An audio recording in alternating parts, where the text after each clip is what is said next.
Estamos de volta para o terceiro bloco do Cidadania e Socialismo, Cristiane, e a gente estava exatamente para entrar nessa história aí da sua saída e a tal matéria, a fatídica matéria que gerou o acontecimento. Então eu queria que você esclarecesse isso para o nosso público telespectador. É até bom esclarecer mesmo, porque hoje eu fui pega de surpresa com uma matéria, uma notinha que eu vi na internet, totalmente distorcida. Sabe aquela história de ouvir o galo cantar e não sabe aonde, pegar o bonde andando?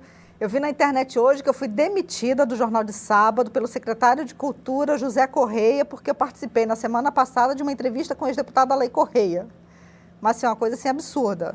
Então, eu mandei até um comentário para o dono desse blog, fazendo as correções que até é bom até esclarecer aqui. Eu não fui demitida do Jornal de Sábado. Você quer divulgar o blog, não? Não, porque eu acredito que foi infeliz. Ele pegou a informação assim, deve ter ouvido em algum lugar, e acredito que ele foi meio de inocente publicando.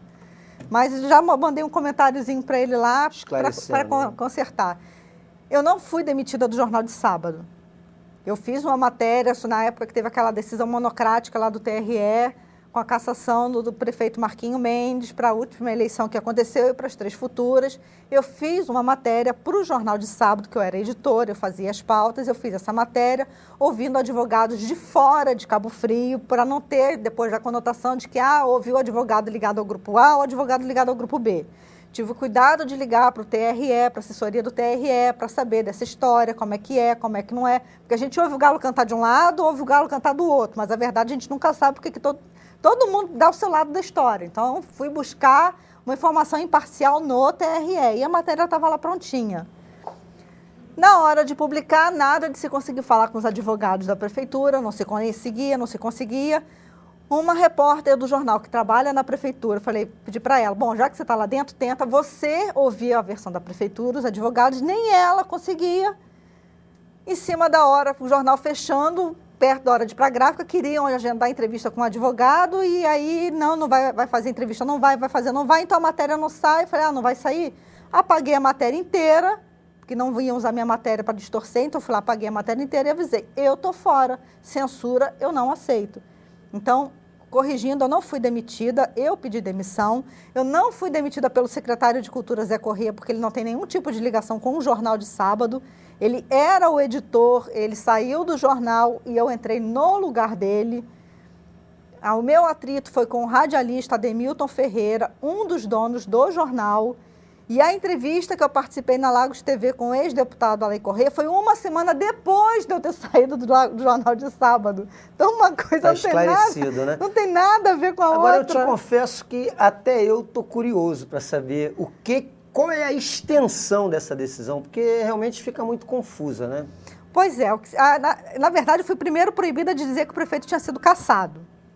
E o Ademilton, como advogado, pelo menos ele se formou em direito, ele deve saber que quando está lá na decisão que o prefeito foi cassado, eu não posso dizer que ele foi afastado, não existe outra palavra. Mas foi uma decisão monocrática. Foi uma decisão monocrática que cabe recurso. Cabe recurso, exato. Cabe recurso. E isso estava escrito na matéria, em decisão monocrática. Copiei a decisão. Mas a decisão, segundo algumas versões que eu vi, se você puder até pode me esclarecer, que ela não tratava especificamente da cassação. Ela era uma decisão, digamos, saneadora, que limpava o processo de alguns recursos, alguns embargos, para que, posteriormente, ele fosse julgado pelo pleno do tribunal. Essa foi a informação que chegou para mim. Ela não procede, essa informação? Não, o que eu li lá na decisão do processo 101, que é aquela decisão, aquele processo lá de abuso de poder econômico, de compra de votos, daquela história do caminhão da cesta básica lá, estava escrito com todas as letras, decisão monocrática do desembargador, o prefeito está cassado nessa eleição que ocorreu e pelas próximas 3 futuras. A decisão aconteceu no dia 15 de dezembro, portanto, 3 dias antes do recesso, que aconteceu no dia 18. Para ela ter oficialmente validade, ela teria que ser publicada primeiro no Diário Oficial. Publicada no Diário Oficial, o prefeito, os advogados do prefeito ainda teriam, se não me engano, 3 dias para recorrer da decisão. Ou seja, não é uma decisão ainda de última instância. Ele ainda cabe recurso. O recesso acaba agora, se não me engano, nessa semana ou na outra. Ainda inclusive poderia caber recurso até para o TSE, o que levaria esse imbróglio jurídico para mais algum tempo à frente, né?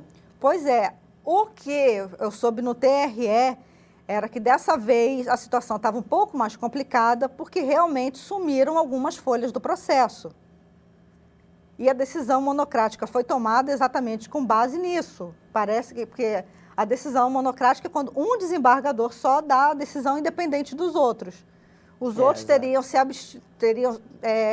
isentados de dar a decisão naquele momento por conta do sumiço das folhas. Mas não era porque ele era o relator, então cai no relator, ele dá a decisão monocrática, mas isso depois não tem que ser referendada pela turma, digamos assim, ou pelo pleno Mas mesmo o relator, segundo eu soube, ele poderia ter adiado a decisão dele, já que houve o sumiço das folhas.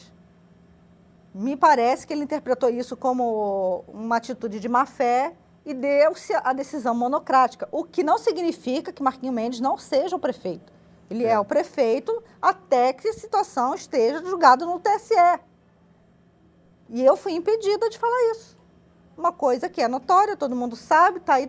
Aliás, é o que todo mundo mais quer ver resolvida essa situação. Afinal de contas, porque ninguém...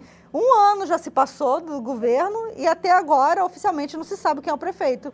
Esse ano nós vamos ter eleições a nível nacional, mas a discussão na cidade de Cabo Frio está totalmente ainda voltada para a questão local, né? É um processo realmente a gente vai eleger o presidente sem saber ainda quem é o prefeito. É verdade, é verdade. E isso cria uma instabilidade política muito grande na cidade. Isso acaba impedindo, às vezes, até investimento das empresas que ficam nessa situação, principalmente as empresas que têm uma ligação próxima, que dependem, às vezes, de ações do governo, receiam de investir. E a cidade, de certa forma, fica com a sua economia estagnada ou sem o crescimento que uma pergunta que eu tenho ouvido hoje na cidade: vai ter Cabo Folia esse ano ou não vai? Porque mas Cabo Folia é um investimento particular? O Cabo Folia está organizado. É num espaço da prefeitura que tem autorização da prefeitura. Mas e se ela ia assumir? Como é que fica a situação do Cabo Folia? Vai ter ou não vai se ele assumir antes do Cabo Folia? O carnaval, como é que vai ser? Vai ter o carnaval ou não vai ter o carnaval? Todo mundo fica com receio. Ninguém sabe o que vai acontecer na cidade. As empresas que têm interesse em investir em Cabo Frio ficam receosas. Eu vou lá, começo o investimento com o prefeito, chega outro, embarra meu projeto, eu fico com o dinheiro empatado.